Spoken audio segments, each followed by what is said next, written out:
rasa yang luar biasa di hati kita, dibikin kecewa, dibikin sumpah, kan gitu.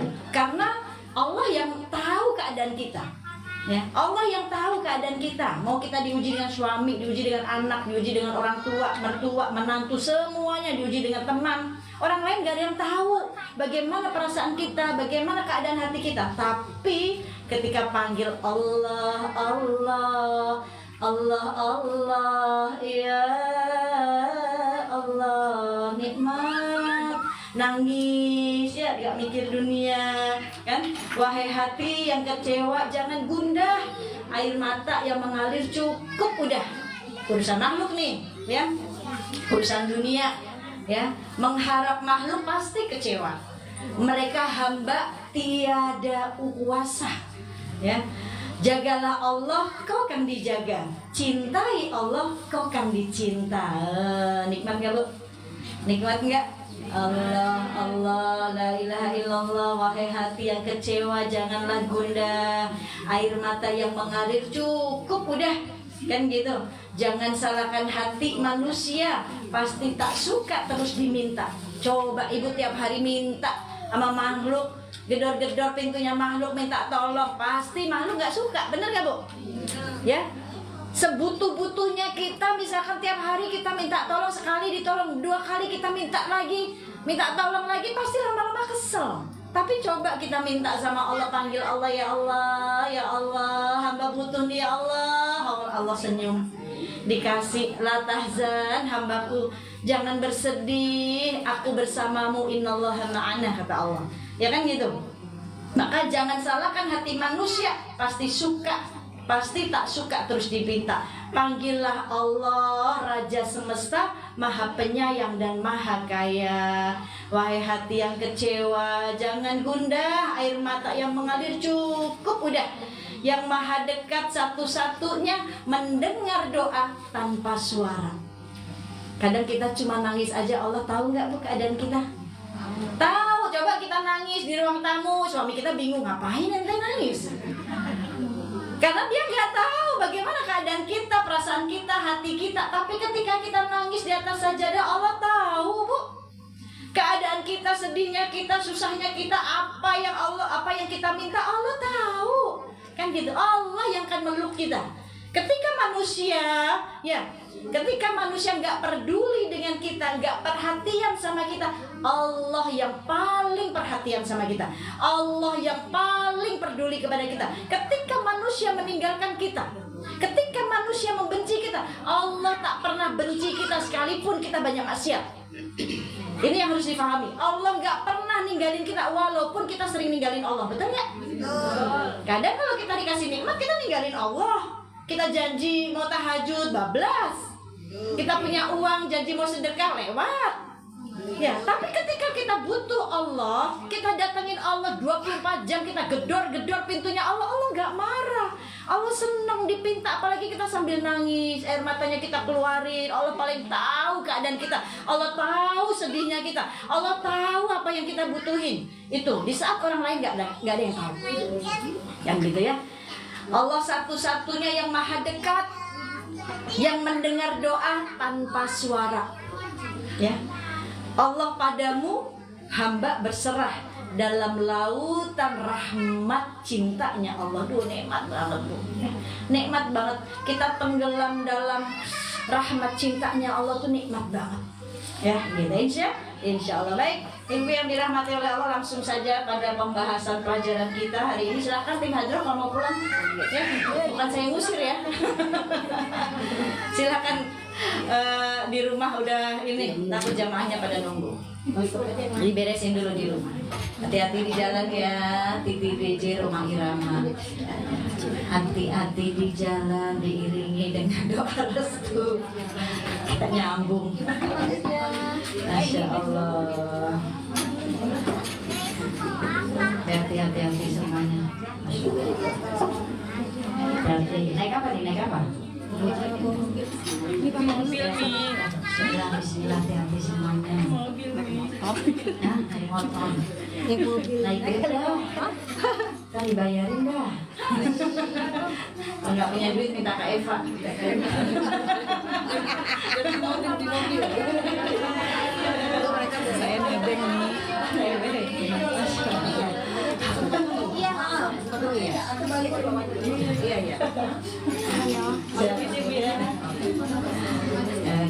Baik ibu-ibu, yuk yang di luar boleh silahkan bernempatin tempatnya hadroh. Silahkan di sini, duduk di sini silahkan. Yang mau di belakang yang mau maju silahkan. Tempatnya hadroh kosong, boleh didudukin. Nggak disuruh main hadroh kok enggak. Hadrohnya udah nggak ada. Ayo silahkan maju. Saya nggak gigit bu, maju lagi. Biar makin dekat makin nyaman kita. Nah, silakan maju yang di belakang biar kelihatan.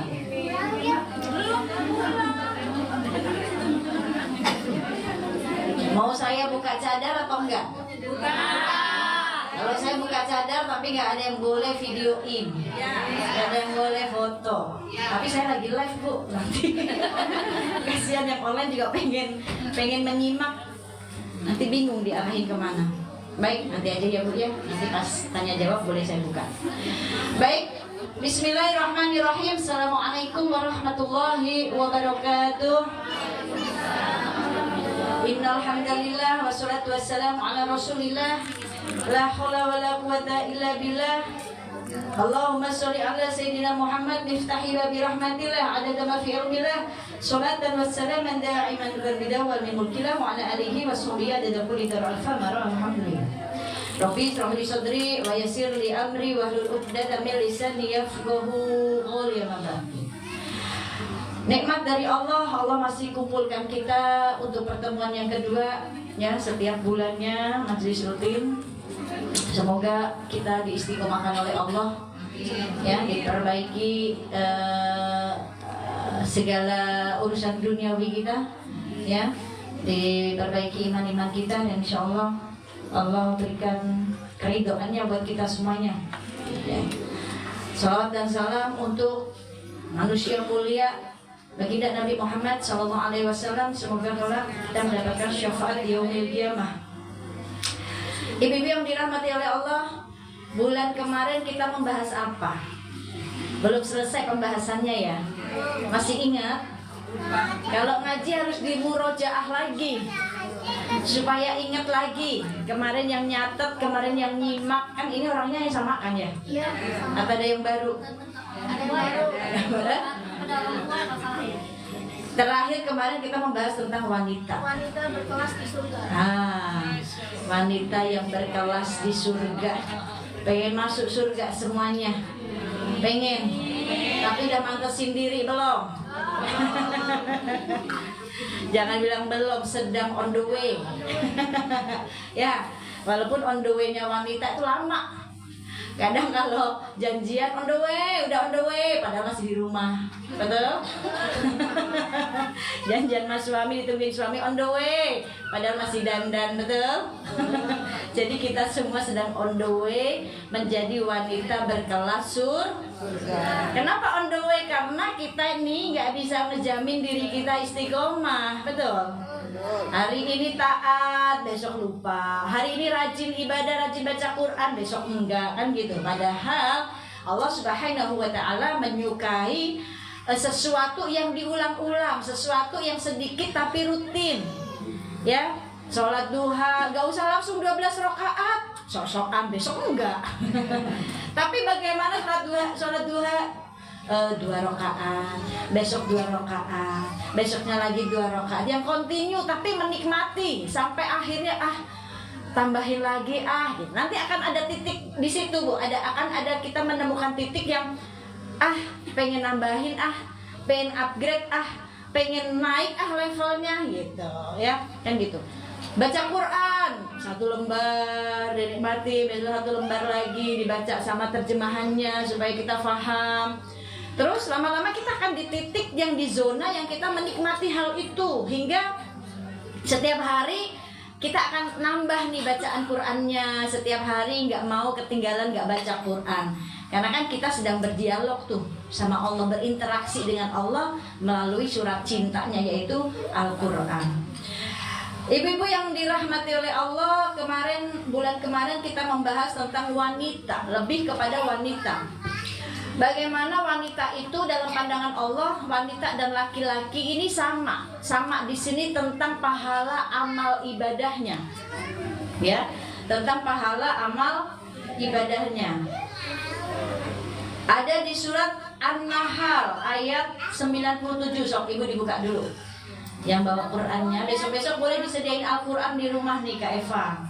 Jadi kita ngajinya sambil buka Qur'an. Kalau nggak bawa Qur'an di handphone ada.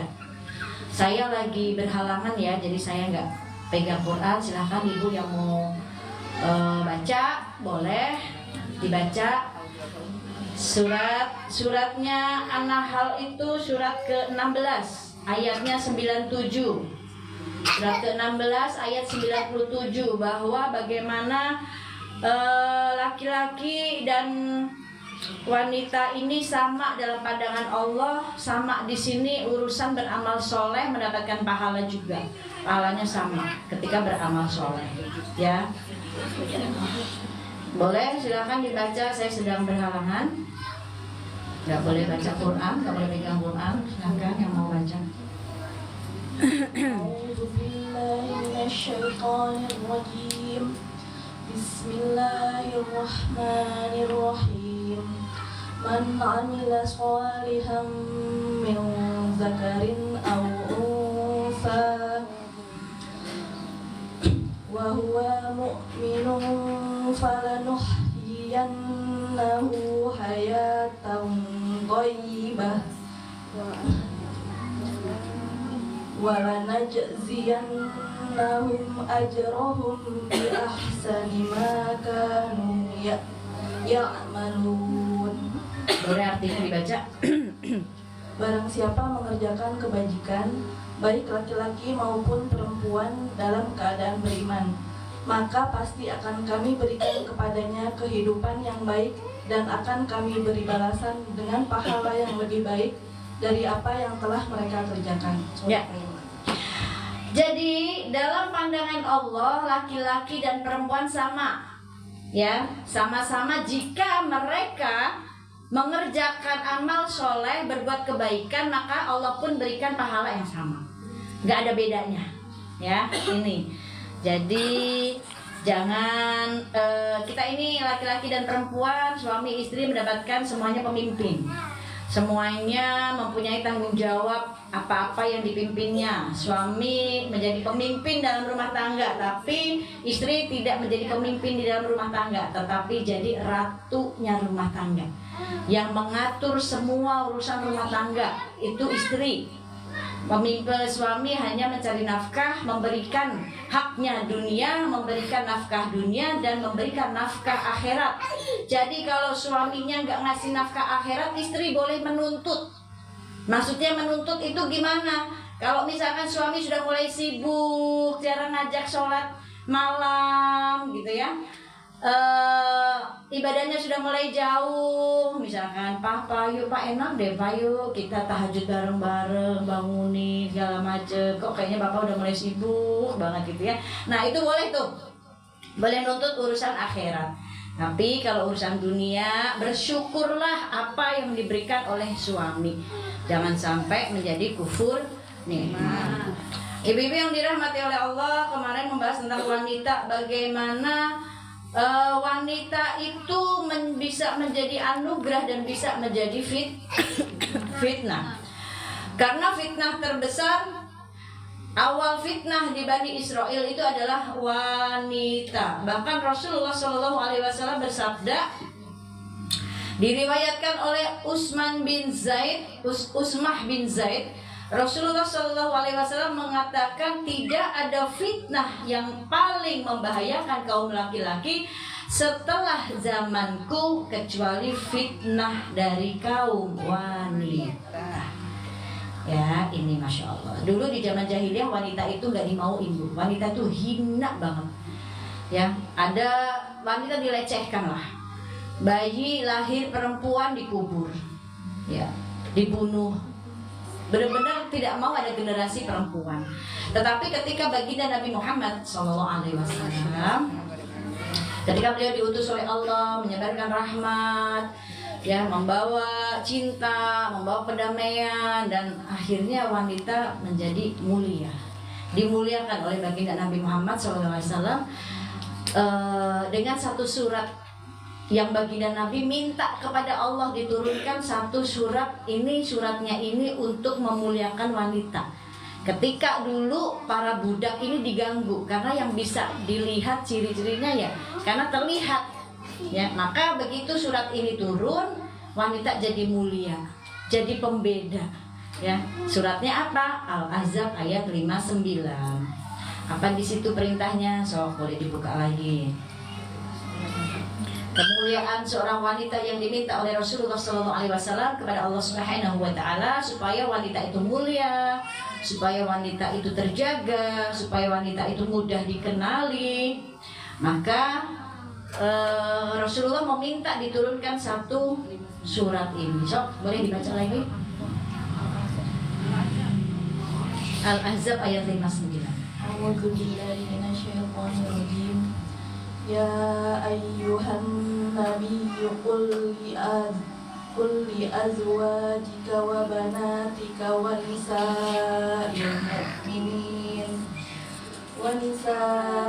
mu'minina yudnina 'alaihinna min jalabibihin dzalika adna an yu'rafna fala yu'zain wa kana Allahu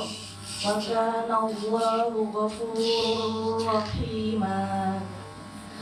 Wahai Nabi, katakanlah kepada istri-istrimu, anak-anak perempuanmu, dan istri-istri orang mukmin, hendaklah mereka menutupkan jilbabnya ke seluruh tubuh mereka.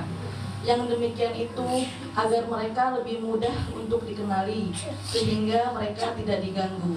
Dan Allah Maha Pengampun, Maha Penyayang. Ya, dulu yang diganggu nih para budak, ya. Maka begitu Rasulullah meminta diturunkan satu ayat untuk memuliakan wanita, semua menutup auratnya, termasuk para budak. Supaya apa? Di sini ada dua hal tadi, supaya satu tidak diganggu, dan kedua mudah dikenali. Maka ini ayat untuk memuliakan kita. Jadi kalau kita punya anak perempuan, diingetin terus untuk tutup auratnya. Ya, ini kita punya menantu, diingetin lagi untuk tutup auratnya, ya, supaya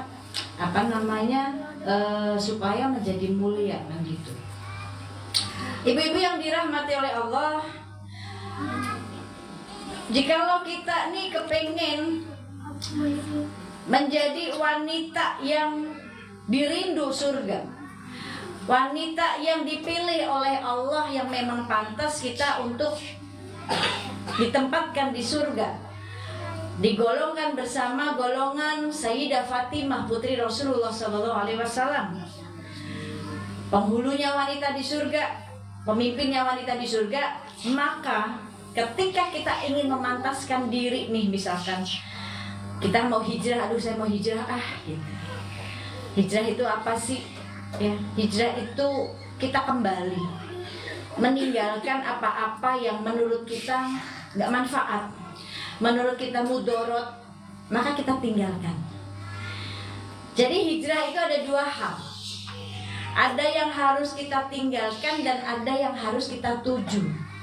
Apa yang kita tinggalkan? Sesuatu yang dibenci sama Allah, hal-hal yang Allah nggak suka, itu kita tinggalin. Lalu kita menuju, siapa yang kita tuju? Allah. Akhirat. Siapa yang kita tuju? Allah. Akhirat kita menuju ridhonya Allah.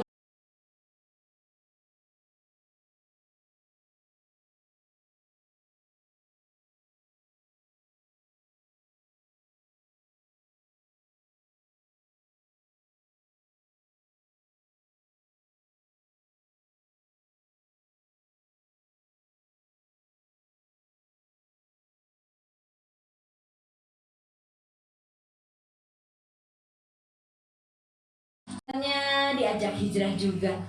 Yang biasa gibah-gibah tinggalin, Allah nggak seneng. Telinganya dibawa ke jalur takwa, ya, nggak mendengarkan hal-hal yang nggak manfaat, apalagi aib orang. Tangan kakinya semuanya hijrah, ya. Jadi kalau ada orang yang saya udah hijrah, hanya terlihat dari pakaiannya saja tapi masih seneng gibah, masih senang menilai orang, berarti dia belum hijrah, nggak tahu maknanya hijrah apa. Hijrah itu meninggalkan sesuatu, semua yang dibenci oleh Allah, semua yang Allah nggak sukai, itu hijrah. Orang yang sudah hijrah, dia tidak akan menilai keadaan orang lain, apalagi amal solehnya orang lain, ibadah-ibadahnya orang lain, dia tidak akan nilai. Ya, oh yang itu bid'ah nih, yang ini begini nih, oh nggak masuk surga ente. Ya Allah, banyak banget panitia-panitia masuk surga ya. Padahal belum dijamin masuk surga. Kita semua belum dijamin masuk surga, Bu. Maka orang yang hijrah, dia setiap hari akan memburu. Dia setiap hari akan buru-buru, akan mengejar apa yang mereka kejar. Satu, itu ada di surat Al-Baqarah ayat 133. Sok, coba dibuka lagi. Orang yang ingin hijrah berarti kan memperbaiki diri. Ada yang harus dia kejar buru-buru. Kalau namanya buru-buru kan dia ngejar tuh pasti. Nggak mungkin kita mau mengejar misalkan tukang sayur yang udah lewat, terus kita ngejarnya pelan, bang, suaranya juga pelan, jalannya pelan, mana kekejar. Namanya kita mengejar pasti kan kita lari nih, kita buru-buru. Nah, maka apa yang harus kita buru-buru ini? Surat Al-Baqarah 133. Sok dibaca lagi.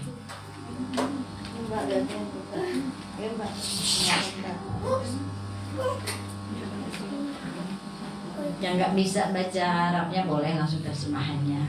Kita sama-sama belajar di sini. Al-Baqarah 133, silahkan dibaca. Ya boleh sok. Yang head jangan baca ya Bu ya. Kalau kita perempuan sedang head, mau itu di dalam handphone, itu tetap tidak boleh dibaca. Ya, apalagi kita sampai menyentuh Al-Quran itu nggak boleh. Kan Al-Quran itu kitab suci.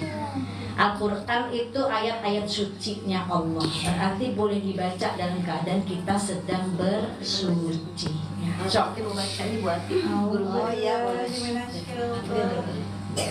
A'udzubillahiminasyaitonirrajim.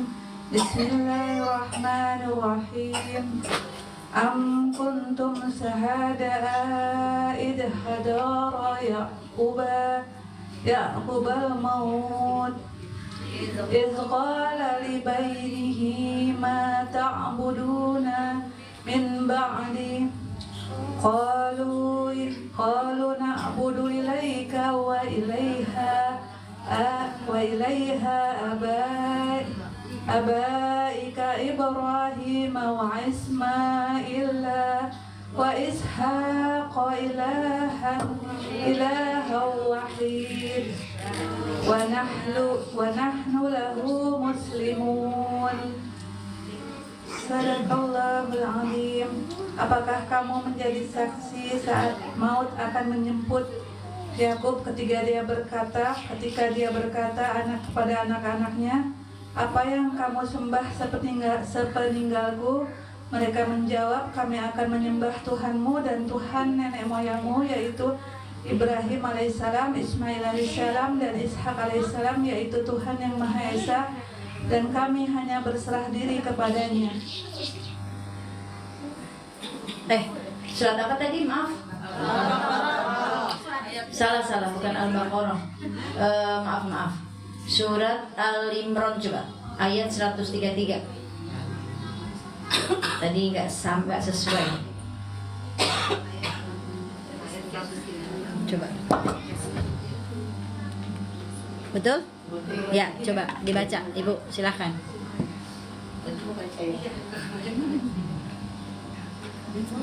Surat Al-Imran ayat 133, bagaimana kita ketika kita kepengen menjadi wanita yang dirindu surga, kita kepengen hijrah, maka apa sih yang harus kita kejar?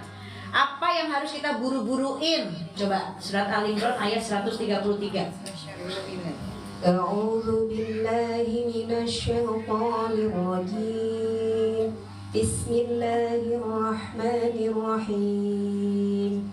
Wasari'u ila maghfiratin min rabbikum wa jannatin 'arduha as-samawati wal ardh أعدت للمتقين. Baca terjemahnya, Bu.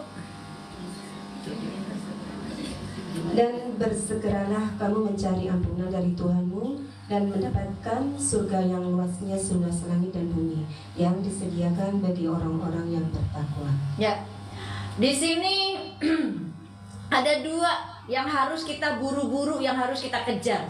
Yang pertama apa, Bu? Buru-buru nih kejar ampunannya Allah. Ya kan? Tadi disebutkan. Ya. Disebutkan di situ yang pertama cara kejar ampunannya Allah. Wasyari'u ila magfiratin min rabbikum. Kejar ampunannya Allah yang pertama. Lalu yang kedua, apa yang dikejar, Bu? Kejar surganya. Maksudnya gimana Umi kejar surganya? Amalan-amal soleh yang membawa keridhaan Allah untuk kita nih pantas banget masuk surga, kan gitu. Kejar deh nih dua-duanya. Satu, minta ampun. Dua, kejar surganya nih. Dan mengejar surga ini caranya dengan takwa. Karena di ayat tersebut Allah katakan uiddat lil muttaqin, ya. Bagaimana Allah sediakan surga ini hanya untuk orang-orang yang bertakwa. Ya, jadi surat Al-Imran ayat 133, bagaimana ketika saya pengen hijrah deh, ya sudah buru-buru deh, ya kejar ampunannya Allah, lalu kejar surganya. Mengejar surga dengan apa? Dengan bertakwa, karena Allah sediakan surga hanya untuk orang-orang yang bertakwa. Nah, ketika kita sudah hijrah menutup aurat, jalani dengan takwa. Jadikan pakaian kita ini menjadi pakaian takwa, sebaik-baik pakaian takwa. Lisan kita takwa, mata kita bawa ke takwa, telinga kita ajak bertakwa, semua anggota tubuh kita bertakwa. Maka jikalau kita sudah bertakwa, terlihat dari ciri-cirinya. Nah, kemarin kita sudah bahas tuh. Ya, yang pertama apa ciri-ciri wanita bertakwa? Terlihat dari lisannya. Terlihat dari lisannya, betul. Ya. Terlihat dari lisannya. Maka jikalau dia sudah berhijrah, dia akan jaga lisannya. Maka ciri-ciri orang yang bertakwa, satu, terlihat dari lisannya. Ada 7 ya, kemarin kita udah bahas berapa? 3. Yang pertama lisan. Maka ulama mengatakan jikalau lisanmu ingin berkah, lakukan ini. Yang pertama, lisannya diajak berzikir terus. Jangan lepas zikir. Yang kedua, lisannya untuk membaca Quran. Yang ketiga, lisannya untuk berdoa, meminta kepada Allah, berdoa yang baik-baik. Sekalipun benci sama orang, doain yang baik. Jangan doa yang buruk, karena doa yang buruk akan kembali kepada kita. Ya. Terus yang keempat, untuk lisannya kita pakai untuk menasehati atau bicara yang baik-baik. Menasehati yang baik atau bicara yang baik-baik. Itu jika lisan kita kepingin berkah. Ya. Bahkan Rasulullah SAW mengatakan kepada menantunya Sayyidina Ali, wahai Ali, jaga lisan dengan baik, karena nanti di hari kiamat lisan ini akan mendapatkan siksa yang jauh lebih berat dari anggota tubuh lainnya. Maka Sayyidina Ali bertanya, kenapa bisa begitu ya Rasulullah? Rasul mengatakan, karena lisan ini, gara-gara lisan, aib orang, keburukan orang terdengar dari ujung barat dan ujung timur. Betul nggak? Betul ya. Kadang kita nggak sadar nyeritain segala aib, atau mungkin kita lagi punya masalah, terus kita cerita ke teman ceritain lagi ke teman lagi, teman yang lagi ceritain lagi ke teman lagi, maka semuanya dari ujung sampai ujung terdengar, ya tahu. Nah itu, maka hati-hati dengan lisan. Lalu yang kedua, ciri-ciri wanita bertakwa terlihat dari apanya? Yang kedua tadi, hatinya. Kolbuhu, terlihat dari hatinya. Nah, sedangkan hati manusia ini nggak jauh-jauh dari penyakit hati. Ya, kadang kita ada sombong di hati, ada dengki, iri sama orang. Nah, ini manusia ini nggak bisa jauh-jauh dari penyakit hati. Maka Rasul mengajarkan, jikalau sudah mulai terbesit nih, ya, terbesit ada dengki sama orang, kesel, buru-buru, Rasul mengajarkan untuk buru-buru istighfar dan membaca ya muqallibal qulub, tsabbit qalbi ala dinik wa ala ta'atik.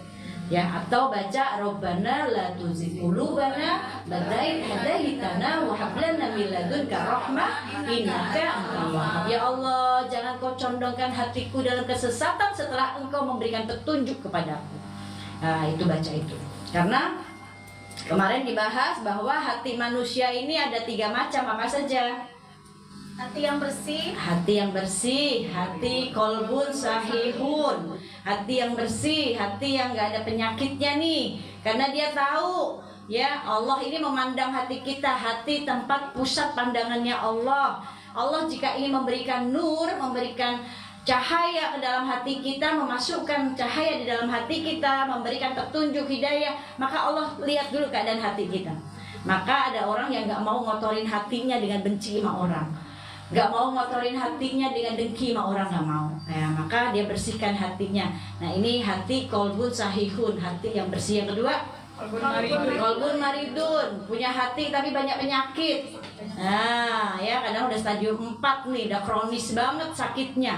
Ya, dengki, iri, dendam, segala macam penyakit ada di hati. Yang ketiga, kolbun mayyidun, hati yang mati. Nah, kalau yang mati ini lebih bahaya lagi. Kalau hati sakit, sesuatu yang sakit bisa sembuh nggak? Bisa, asal dia mau, dia kepengen sembuh, dia minta pertolongan kepada Allah yang Maha menyembuhkan. Ya, dia minta kesembuhan sama Allah, dia hijrah, dia taubat, dia kejar lagi surganya Allah, ampunannya Allah dengan apa? Takwa. Tapi kalau hati udah mati, ini yang bahaya. Hati yang mati ini dia peka, nggak peka sama orang. Dia merasa pintar, tapi nggak pintar merasa. Ya, dia merasa pintar, tapi dia dinasihatin dia nggak mau. Dia ngerasa lebih baik, ngerasa paling pintar, tapi nggak merasa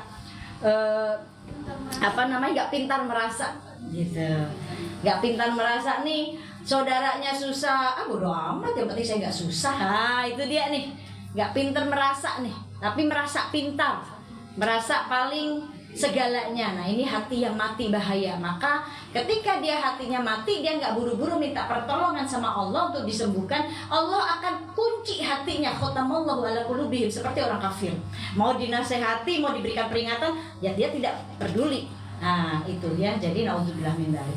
Maka sumber penyakit hati ada 3, apa saja? Udah dibahas belum kemarin? Belum. Nah, sumber penyakit hati ini ada 3 nih. Al-kibru. Al-kibru itu apa? Sombong. Manusia ini kan kadang ada banget yang sombong. Banyak ya. Kadang sombong dengan harta. Bu, jangan sekali-sekali, sekalipun kita kaya, sekalipun kita punya harta, jangan muliain orang lain dengan harta kita, jangan. Tapi muliain orang lain karena attitude-nya kita. Nggak sebagian orang senang dimuliain dengan hartanya. Sanjung-sanjung dikasih harta. Jadi akhirnya nanti dia akan berteman dengan dia karena hartanya. Ketika dia susah ditinggalin. Betul nggak? Tetapi muliakan orang lain dengan attitude, dengan akhlaknya kita. Sepantasnya memang dia hamba Allah yang harus saya muliakan. Bukan karena kita punya terus, ini orang gampang dibeli nih, dikasih. Jangan. Nggak semua orang suka digituin. Kan gitu. Ini nasihat buat kita gitu ya. Maka muliakan orang lain itu karena dia hamba Allah yang memang pantas saya muliakan, kan gitu. Ketika kita memuliakan orang lain, maka Allah akan memuliakan kita. Al-kibru, sombong ini sifatnya Fir'aun. Ya, sombong ini sifatnya Fir'aun. Lalu yang kedua, wal hasad, dengki, sifatnya iblis nih. Lalu yang ketiga, wal hirsu, yaitu serakah, sifatnya korun. Korun itu kaya, tapi nggak pernah mau bersedekah dengan harta kekayaannya. Nauzubillah min dzalik. Maka yang pertama, ciri orang yang bertakwa terlihat dari lisannya. Yang kedua, terlihat dari kolbu, terlihat dari hatinya, dia menjaga hatinya. Yang ketiga, terlihat dari al-nazaru, yaitu pandangannya. Maksudnya bagaimana terlihat dari pandangannya? Setiap apa yang mereka lihat, sekalipun itu di sosial media, apalagi nggak kenal sama orangnya, dia akan baik sangka saja. Dia akan baik sangka, dia akan mendoakan gitu ya, dia nggak buruk sangka. Apalagi yang kita lihat aslinya, yang kita lihat hari-hari kita lihat gitu ya. Kita kembalikan pandangan ini ke pandangan takwa kepada Allah. Oh, dia hamba Allah. Sekalipun kepada orang yang ahli maksiat, dia hamba Allah, kasihan ya Allah, beri hidayah ya Allah. Karena kita nggak boleh membenci orangnya, tapi kita benci maksiatnya boleh, tapi orangnya nggak boleh dibenci. Maka pandangannya pandangan baik sangka saja gitu ya. Lalu yang keempat, apa yang keempat? Belum ya?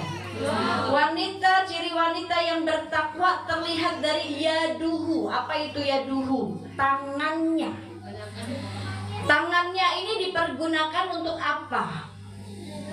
Atau untuk menunjuk-nunjuk orang. Bu, tangan kasar kalau dipakai urusan rumah tangga, muliain suami, masak, nyuci, Masya Allah Bu, nanti tangannya paling halus di surga. Makanya ketika seorang istri menyucikan baju suaminya, Allah berikan 70.000 pahalanya, dihapuskan dosa-dosanya. Makanya jangan pakai mesin cuci, pahalanya dibagi dua tuh, sama Mas Pion, sama Syaf. Ya. Jadi gimana supaya enggak? Dulu saya tuh pengalaman ya, pengalaman. Emang almarhum tuh paling nggak suka kalau bajunya dicuci sama pembantu. Karena kan biasanya pakai ada dalemannya, celana dalamnya, kan risih ya gitu. Jadi beliau memang menyuruh cuci sendiri gitu. Jadi supaya nggak numpuk, Bu, 1 hari aja cuci, jangan ditumpukin sampai 3 hari, enggak. Begitu suami pulang kerja udah diporotin deh, udah semuanya diporotin. Ya kan? Udah di kamar mandi dikucekin aja, kan suaminya nggak main lumpur, Bu, cuma keringet doang, kucekin aja udah. Ada uangnya Bu di kantong. Nah, ya ambil kalau gitu. Itu bonus. Ya bilang dulu lah. Bilang dulu, Ayang tadi nyuciin baju nih ada uangnya gitu. Oh ya udah, boleh ambil gitu. Ya. Kalau nemuin sesuatu bilang, tanya ya, jangan langsung buruk sangka. Kok ada lipstik? Lipstik siapa ini? Udah marah duluan, padahal dia mau ngasih istrinya, kan gitu. Ini maka pandangan baik sangka ya. Nah, dulu saya tuh nyuciin, Bu. Jadi kalau Uje pulang dakwah sehari itu sampai malam kan, Bu ya, itu langsung deh tuh ya, saya suruh buka semuanya. Udah malamnya nih saya kucekin, malamnya direndam dulu, baru besok pagi udah dikucekin, disiram, jemur deh di depan kamar. Jadi kamar saya tuh dulu ada balkon terasnya tuh. Jadi di situ ada jemuran kecil tuh, tau kan, tuh kayak buat jemuran anduk. Nah itu di situ, jadi saya jemur sendiri di situ, ya kan, 1 setel gitu. Terus udah selesai kering, langsung disetrika, masukin ke lemari, gampang, nggak harus ditunggu sampai 3 hari, ya, nggak bikin pegel juga. Alhamdulillah kan gitu. Jadi nikmat. Dan ketika kebakaran rumah saya, itu jemuran nggak kebakar, Bu. Masya Allah, jemurannya nggak kebakar. Jadi saksi itu, Masya Allah. Maka bahkan ketika Sayyidah Fatimah putri Rasulullah itu, Bu, segala sesuatunya semuanya dikerjakan sendiri, tidak punya budak, nggak punya pembantu.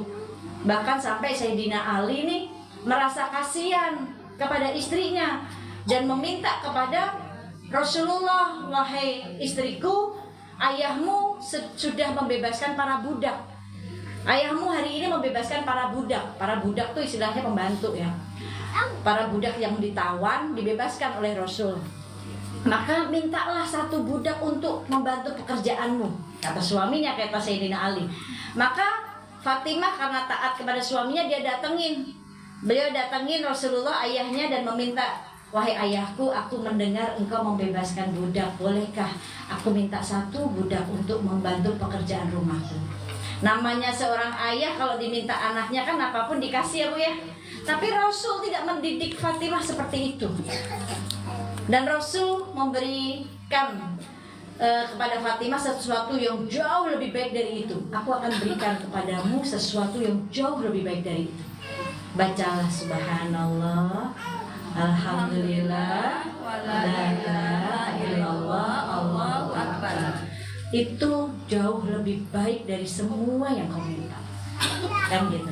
Ketahuilah wahai putriku, ketika engkau tanganmu kasar untuk menggulung gandum, bayangkan Bu, dulu tuh kalau mau bikin roti, satu roti aja tuh harus dari biji dulu ditumbuk, baru nanti dijadiin, digiling, diolenin gitu ya Bu. Itu untuk jadi satu roti saja tuh butuh waktu yang lama sekali. Kita mau makan roti ini udah gampang banget sekarang. Sampai tangan Sayyidah Fatimah itu apa ya, kasar, kayak kapalan gitu Bu. Dan itu kata Rasul, ketika engkau menggulung gandum untuk dimakan suami dan anakmu, ketika engkau mencuci pakaian suamimu, maka disitulah ya Allah hapuskan segala dosa-dosamu. Nah gitu. Jadi jangan bagi dua sama mesin cuci kan. Kalau pakaian anak silahkan deh ya, mau pembantu asisten rumah tangga yang nyuciin silahkan. Pakaian kita silahkan mereka yang nyuciin, tapi pakaian suami lebih baik kita sendiri yang nyuci. Terlihat dari tangannya, dipakai untuk apa tangannya ya. Bahkan ada kisah Mutiah. Mau dengar nggak kisah Mutiah? Tahu cerita Mutiah tahu? Dengar doang. Diulangi ya. Seorang wanita salehah namanya Mutiah, di zaman Nabi dia masih hidup, tapi namanya sering disebut oleh Nabi. Ya, setiap Nabi mengatakan kepada putrinya bahwa ada wanita di surga. Ya, namanya Mutiah, padahal orangnya masih hidup Bu. Tapi disebut-sebut namanya oleh Nabi bahwa dia menjadi wanita di surga. Maka Fatimah putri Rasul ini penasaran dengan amalan yang dilakukan oleh Mutiah. Suatu hari dia datangin rumah Mutiah. Ya, begitu mengucapkan salam belum dibuka nih Bu pintunya nih, ya. Ditanya dulu dari belakang pintu, siapa engkau? Aku Fatimah, putri Rasulullah. Oh, boleh aku masuk Mutiah sebentar? Engkau bersama siapa? Oh, bersama anakku Husain. Oh maaf, suamiku gak ngebolehin masuk laki-laki. Loh, tapi ini anaknya masih kecil, belum akil balik. Suamiku hanya bilang laki-laki, gak disebutin detailnya. Yang penting laki-laki gak boleh masuk. Maka akhirnya Fatimah pulang membawa putranya. Lalu kembali lagi sendiri dan akhirnya diperbolehkan masuk. Dan Fatimah menceritakan, ayahku sering menyebut namamu bahwa engkau menjadi wanita ahli surga. Aku pengen tahu amalanmu saja. Dilihat rumahnya sederhana, gak ada barang-barang, ya. Terus Fatimah tertuju pada di sudut meja ada 3 benda: kipas, kain, dan tongkat kecil. Maka ditanya 3 benda itu, karena di rumahnya gak ada barang-barang Bu, ya, gak ada barang-barang berharga, biasa saja gitu. Maka ditanya, untuk apa benda-benda ini? Oh ini kipas, ini kain. Kain ini ketika suamiku pulang maka aku usap keringatnya dengan kain ini. Nanti kalau suaminya pulang, nunggu di belakang pintu, ya bawa kain. Bawa kain Bu, nunggu di belakang pintu, suami pulang langsung dilapin keringatnya. Ya Allah Pak, keringatnya segede-gede jagung gitu, dilapin Bu ya. Lapnya yang bersih, jangan pakai lap bekas kompor. Dilapin, walaupun kata suami tumben banget mah pasti ada sesuatu nih, mau minta apa nih gitu kan kata suami. Ibu bilang aja pengen kayak Mutiah. Ditanya emang Mutiah siapa? Ceritain dong. Tadi di pengajian diceritakan Mutiah. Masya Allah istriku solehah banget. Habis ngaji langsung dipraktekin, besok kamu boleh ngaji lagi sambil ini bawa duit 10 juta nih. Amin apa Bu? Amin. Dua mas saya kan saya ngajarin. Yang kedua bendanya apa? Kipas. Ya. Untuk apa kipas ini yang Mutiah? Ketika suamiku pulang aku kipasin. Panas ya yang walaupun ada AC Bu, jangan bagi 2 sama AC pahalanya. Kasih tangan kita buat supaya nih tangan nih bersaksi gitu, melayani suami dengan baik. Kipasin ya, kayak kipas sate yang gede tuh. Kipasin ya. Yang ketiga tongkat kecil. Apa itu tongkat kecil? Ditanya lagi, oh ini tongkat. Ketika suamiku pulang, aku langsung suguhkan makanan yang sudah aku masak, yang aku bikin, mau dia bikin roti, mau apapun, ditungguin, disediakan. Silakan dicobain. Ketika makan, selesai makan aku tanya bagaimana masakanku. Kalau nggak enak pukul aku. Ya. Kadang-kadang kita masak, kalau lagi kesel sama suami, garamnya dibanyakin. Ketika suami makan, kasinan, karena suaminya baik banget, ya, nggak mau bikin istri sedih. Gimana mas masakannya? Enak banget, ya asin ya. Nah itu ditanya. Ini maksudnya bukan 3 benda ini bu, tetapi bagaimana tangannya selama dia masih hidup, selama dia masih bisa mengabdi, dia abdikan tangannya untuk melayani suami dengan baik. Maka ini ciri-ciri wanita yang bertakwa terlihat dari tangannya. Tangannya nggak sering buat nunjuk-nunjuk orang, ya gitu. Lalu yang kelima terlihat dari apanya bu? Wanita yang bertakwa, yang dirindukan surga, terlihat dari qadamuhu. Apa itu? Kakinya. Maksudnya gimana? Kakinya dipakai kemana aja, buat jalan kemana aja. Pergi ke pasarnya izin suami enggak, ngajinya izin suami enggak, mau pergi kemana-mana izin enggak sama suami, dipakai ke tempat maksiat atau enggak. Nah ini kakinya ya. Lalu yang ke-6, wanita yang bertakwa cirinya terlihat dari badnuhu, dari perutnya. Aduh, perut saya buncit deh. Bukan itu bu. Ya, bukan itu. Walaupun Rasul juga nggak terlalu suka dengan yang buncit-buncit. Ya.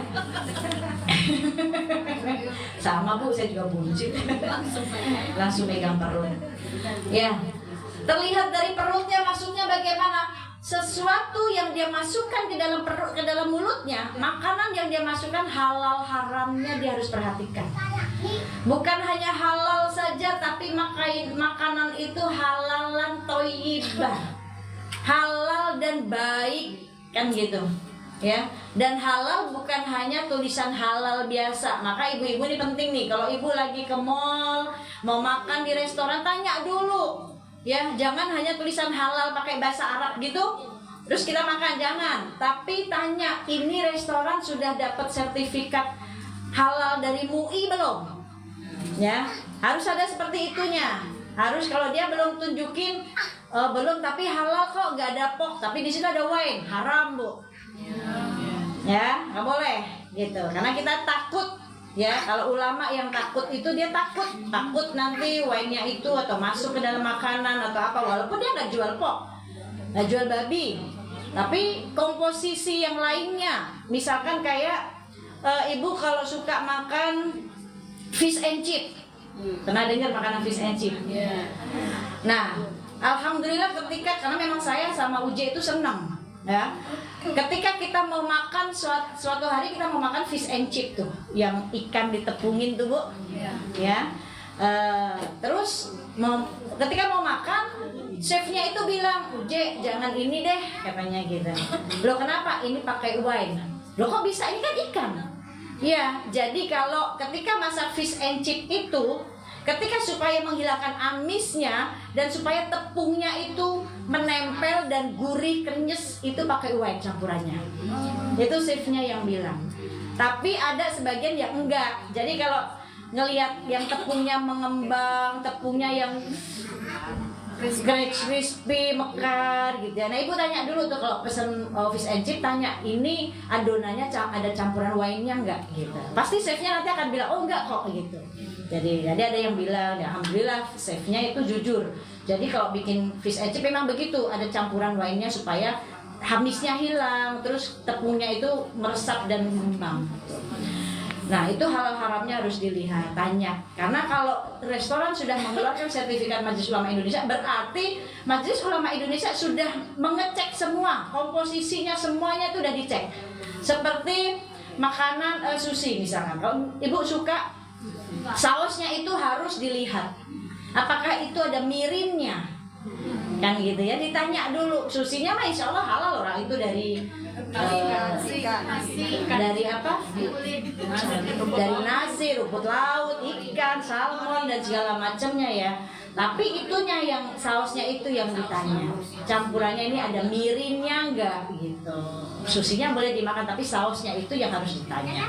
Dan tanya sertifikat Majelis Ulama Indonesia ini sudah keluar belum. Kalau kita belanja di supermarket pun jangan main asal comot. Dilihat dulu nih produknya nih ada lambang sertifikat Majelis Ulama Indonesia enggak? Kalau yang baru tuh lambangnya kayak wayang ya. Kalau yang lama yang bulat hijau tuh ada tulisan sertifikat Majelis Ulama Indonesia, itu boleh. Jangan hanya tulisan halal pakai tulisan Arab itu udah halal, tidak, itu bukan. Ya, itu. Lalu yang ketujuh, yang terakhir, wanita yang bertakwa cirinya terlihat dari istiqomahnya. Ya, terlihat dari istiqomahnya, dari ibadahnya, dalam taatnya. Ada 3 cara Bu supaya kita ini bisa istiqomah. Kan kadang aduh Umi istiqomah itu susah banget kan gitu. Ya betul nggak? Pernah nggak kita bilang begitu? Susah banget ya pengen istiqomah itu, Masya Allah. Yang pertama, bagaimana sih caranya? Karena tadi yang saya bilang, istiqomah itu sesuatu yang sedikit tapi kita rutin. Misalkan ibadah nih, ibadah sunnah. Kalau yang wajib kan pasti kita nggak akan tinggalkan. Ibadah sunnah, karena sunnah itu melengkapi Bu. Ya, sunnah itu melengkapi yang wajib. Jangan kita ngegampangin sunnah. Kan sunnah kan itu sunnah dikerjain dapat pahala, nggak dikerjain nggak dosa. Kan kadang kita seperti itu. Berarti kita mengegampangkan sunnah. Padahal Rasul pernah mengatakan barang siapa yang mencintaiku, bersolawat kepadaku, mengerjakan sunnahku, maka dia akan bersamaku di surga. Nah kalau sunnahnya nggak kita kerjain gimana? Gimana kita bisa dekat dengan Rasul? Gimana kita bisa kenal? Ya kan gitu. Dalam sunnah ada keberkahan. Yuk kerjain sunnah, hidupkan sunnah di dalam rumah. Itu cara menyenangkan hati Nabi tuh, kerjain sunnah di dalam rumah. Gampang Bu. Hal-hal yang sepele yang kadang kita nggak tahu. Masuk kamar mandi pakai kaki kiri, sunnah. Ibu sudah ngerjain sunnah. Jangan pakai kaki kanan, pakai kaki kiri. Itu ibu udah nyenengin hatinya Nabi. Karena Nabi masuk kamar mandi pakai kaki kiri. Ulama-ulama yang takut kepada Allah, ketika dia masuk kamar mandi sudah terlanjur pakai kaki kanan, keluar lagi Bu, istighfar sebanyak-banyaknya. Jangan kebalik, tidak masuk masjid pakai kaki kiri, kamar mandi pakai kaki kanan. Kamar mandi itu tempatnya setan, tempat yang kotor, tempat yang paling disenangi setan. Kalau ibu ngegantung handuk atau pakaian di kamar mandi atau daster, kan biasa suka gitu tuh Bu ya, gantung nanti biar nanti malam dipakai lagi, dikibasin dulu Bu. Mau di kamar mandi, mau di dalam kamar, kalau digantung sesuatu yang digantung, ya setan itu senang masuk ke dalam situ. Ya, yang sesuatu yang digantung seneng gelendotan di situ Bu, maka kebasin dulu, baca ta'awudz, baca kulhu, ya gitu. Nah itu udah nyenengin hati Nabi. Kita udah ngerjain sunnah, masuk kamar mandi pakai kaki kiri, sunnah. Nabi udah seneng tuh, umatku ngerjain, gitu ya. Itu udah bantu dakwah Nabi dengan cara gitu Bu, ajarin ke anak-anak. Itu cara kita membantu dakwah Nabi. Nggak harus kita ceramah keliling masjid, enggak. Kan gitu, tapi bantu dakwah Nabi dengan cara yang beda. Yang di rumah kita ibu-ibu deket dengan anak-anak, ajarin, nak jangan lupa ya, baginda Nabi itu kalau masuk kamar mandi pakai kaki kiri ya. Terus sebelumnya baca doa, jangan baca doanya di kamar mandi, tapi baca doanya sebelum, ya kan.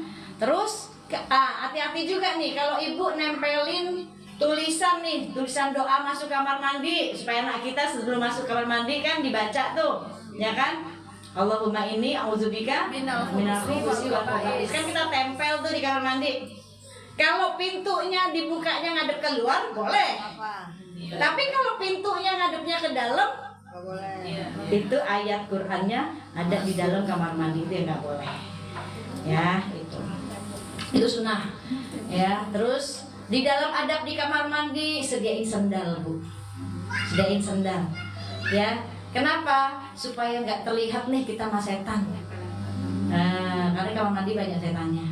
Saya seneng tuh kalau masuk kamar mandi orang, terus di situ dia ada disediain sendal. Oh, ini ngerti sunnah nih orang nih, gitu. Sediain sunnah.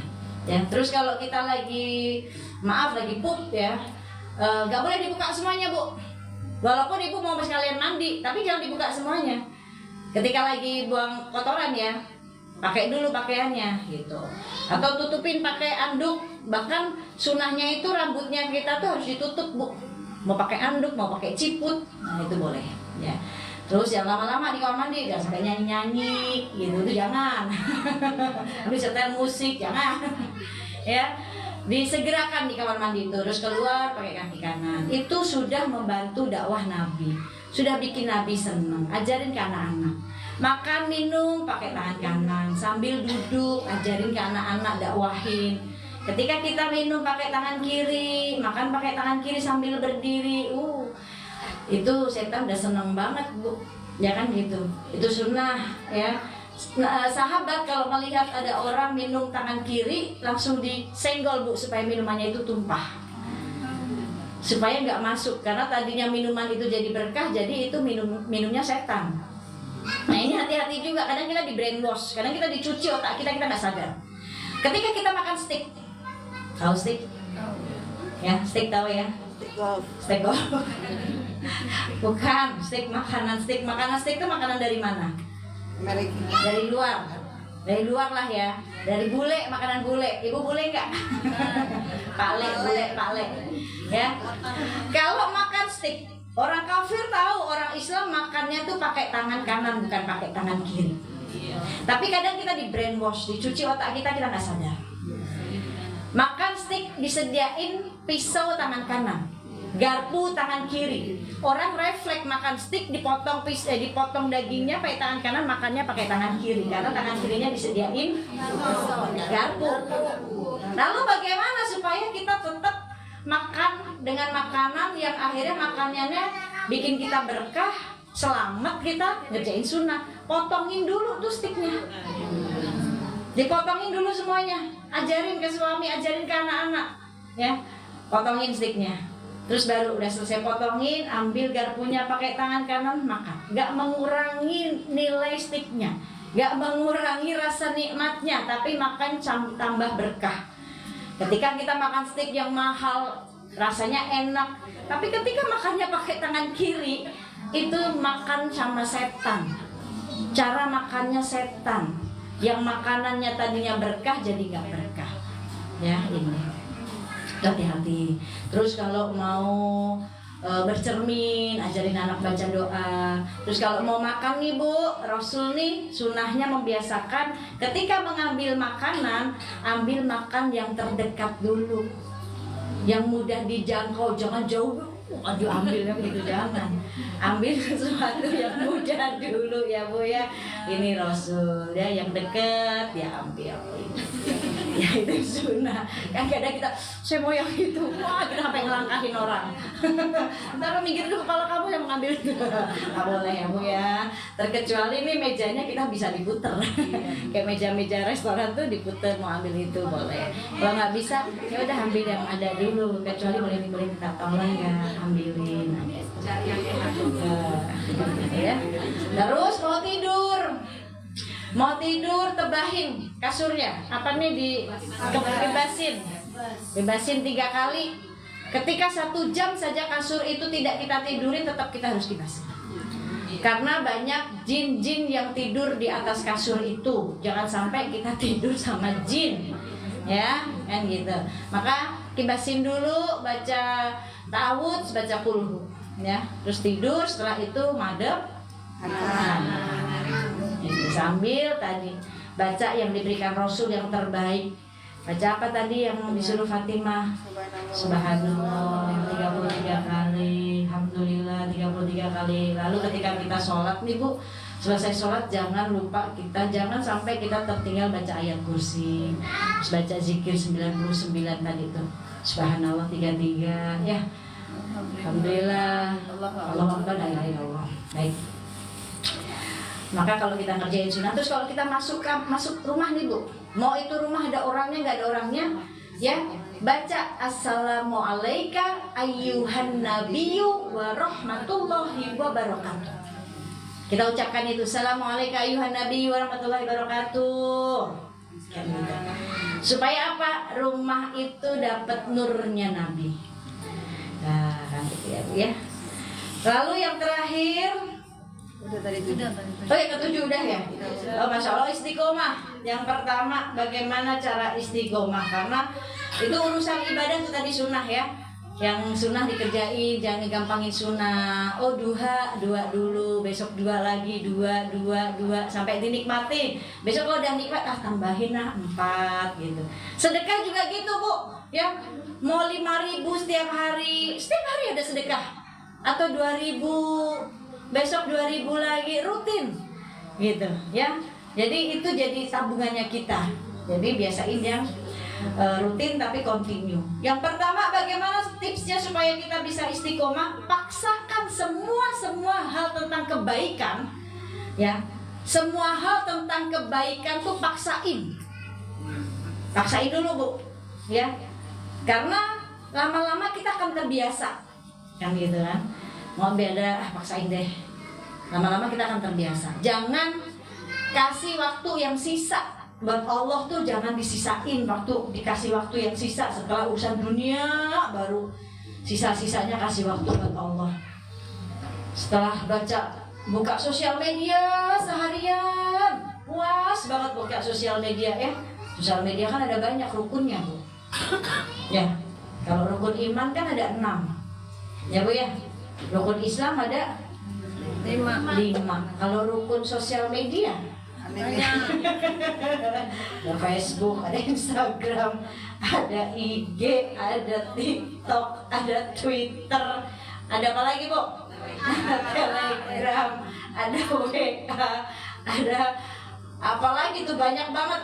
Nah kan banyak banget aplikasi sosial media, alhamdulillah. Jadi kadang kita selesai ini ganti buka yang ini, selesai yang ini buka yang ini. Udah tuh puas banget, baru terakhir mau tidur baca Quran, baru 1 ayat mata udah capek. Nah jangan kasih siksa, jangan disisain waktu buat Allah tuh, jangan dikasih sisanya. Kadang kita dikasih sisa makanan juga nggak mau ya Bu ya. Maka tipsnya yang pertama, paksakan untuk segala hal tentang kebaikan. Karena kebaikan itu yang kita lakukan gak ada yang sia-sia. Gak ada kebaikan yang sia-sia tuh gak ada. Semua kebaikan yang kita lakukan akan kembali lagi kepada kita. Hal jazaul ihsanu ilal ihsan. Ya, surat Ar-Rahman. Maka paksakan ibadah-ibadah. Terus yang kedua, tips supaya istiqomah. Yang kedua, cari teman yang mengajak kita dalam ketaatan. Circle pertemanan kita nih harus dipilih-pilih Bu. Karena jangan sampai kita terbawa sama keimanan teman kita. Misalkan dia yang masih seneng gibah, dia yang masih seneng nongkrong-nongkrong yang gak manfaat gitu ya, berlama-lama di luar gitu, nongkrong-nongkrong yang gak manfaat terus gibah. Kan perempuan itu Bu, jujur ya, perempuan itu kalau udah ngumpul kalau gak gibah fitnah, betul? Nah itu perempuan ya, itu harus diakui kan gitu ya. Kadang kita gak bisa nahan, kadang kita mulut kita diem tapi kita denger ngangguk-ngangguk. Dosanya sama Bu dosanya sama, teman kita yang gibah, kita yang ngangguk-ngangguk, denger dosanya sama. Mendingan ya sudah, kita cari nih pertemanan yang benar-benar komunitasnya yang udah kita sama-sama, yuk kita udah cari, udah pada tua mau ngapain lagi sih, dosa udah banyak. Yuk kita cari pertemanan lingkungan yang mengajak kita pada ketaatan kan gitu. Cari teman yang bikin kita nih makin cinta sama Allah. Cari teman yang bikin kita nih makin deket sama Allah. Cari teman yang bikin kita, amalan kita nih semakin naik bukan semakin turun. Karena kita yang tahu keadaan diri kita, iman kita. Jangan sampai iman kita terbawa oleh arus iman teman kita yang masih belum mau taat, masih urusan dunia, diajak ngaji susah dan segala macamnya. Nah, mendingan kita udah deh, saya menjauh dulu deh, saya tinggalin dulu. Bukan untuk memutuskan silaturahmi. Silaturahminya tetap dalam doa Bu. Jangan putusin, ya Allah saya sayang kepada teman saya, tapi tolong kasih hidayah ya Allah. Karena saya nggak mau saya juga terbawa oleh itu. Saya meninggalkan dia bukan saya benci, tapi saya kepengen menjaga iman saya. Dan saya sayang dengan teman saya, dia hambamu, maka beri hidayah dia. Kalau udah Allah kasih hidayah, baru tuh kita nyambung lagi. Tapi jangan putusin doa. Ya ini. Cari pertemanan yang berapa tadi Bu? Yang kedua. Lalu yang ketiga, banyak doa. Ya muqallibal qulub tadi doanya. Terus Rabbana la tuzigh qulubana ba'da idh hadaitana itu doanya. Ya Allah, jangan kau condongkan hatiku dalam kesesatan setelah Engkau berikan petunjuk kepadaku. Ini tipsnya, ya. Waktunya jangan dikasih sisa kalau untuk Allah. Allah dulu, Allah terus, Allah lagi. Kalau kita kejar akhirat kita, dunia Allah kasih, dunia diikutin. Kita dikasih ketenangan batin. Ya, insya Allah. Baik, pas banget. Jam 12 Always Allah. Ya, kayak tadi lagunya Allah, Allah, Allah, Allah, ya Allah. Enak banget Bu. Ya, insya Allah. Baik, sudah selesai pembahasan tentang wanita. Insya Allah bulan depan saya mau membahas banyak banget. Saya mau membahas tentang, nanti saya tanya tuan rumahnya deh pengennya apa. Nanti saya share tema-temanya ya. Baik ibu-ibu, mari kita tutup sama-sama dengan istighfar 3 kali dan doa tutup, doa kafaratul majlis. Astaghfirullahaladzim, astaghfirullahaladzim, astaghfirullahaladzim, astaghfirullahaladzim wa atubu ilaih. Subhanakallahumma wa bihamdika asyhadu an la ilaha illa anta astaghfiruka wa atubu ilaih. Assalamualaikum warahmatullahi wabarakatuh. Waalaikumsalam warahmatullahi wabarakatuh.